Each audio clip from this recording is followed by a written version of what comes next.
বিখ্যাত হচ্ছে সবসময় পাওয়া যায় নেত্রকোনা জেলার মদন থানার কুটুরিকোনাতে।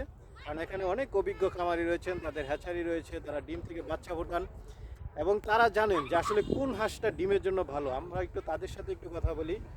আসসালামু আলাইকুম। ওয়ালাইকুম সালাম। কেমন আছেন ভাই? জি আলহামদুলিল্লাহ। ভাই আসলে একটু যদি বলতেন কোন হাঁসটা ভালো, এটা কোন হাঁস?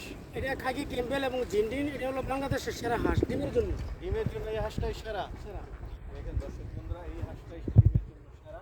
বছরে কয়টা ডিম দেয় এটা? প্রায় 300 কাছাকাছি। 300 কাছাকাছি। জি মাশাআল্লাহ। ইনশাআল্লাহ। মানে সারা বছর খালি ডিমই দেয়, ডিমই দেয়। খাবার দিলেই ডিম দেয়। প্রায় 280টার মতন হয়, সব রকমের হয় আর কি। আচ্ছা আচ্ছা, এই হাঁসটা তো অনেকে নিতে চাবে। জি খাকি ক্যাম্পবেল জিঞ্জিন হাঁস তো নিবে, কারণ ডিমের জন্য নিলে এটাই নিতে হবে। এটা হলো সারা বাংলাদেশের বাংলাদেশে মধ্যে এটাই চলে বেশি সেরা না? সেরা হাঁস। আপনার এখান থেকে ওই দিকেও দেখতে পাচ্ছি আরেকটা মনে হয় যে জি এই আছে। এখানে 4টা আছে। চারটা না? চারটা সেটা আছে। জি জি মানে যে যেটা পছন্দ করে নিতে হ্যাঁ, পারবে। যে কোনো ডিমের নিতে হাঁসও পারবে। নিতে পারবে। রানিং ডিমেরটা নিতে পারবে, জিরো বাচ্চা নিতে পারবে, সব। সব ধরনের কোয়ালিটির হাঁস। আচ্ছা, আপনার মোবাইল নাম্বারটা একটু বলে দেন তো। 01712 34 16 18।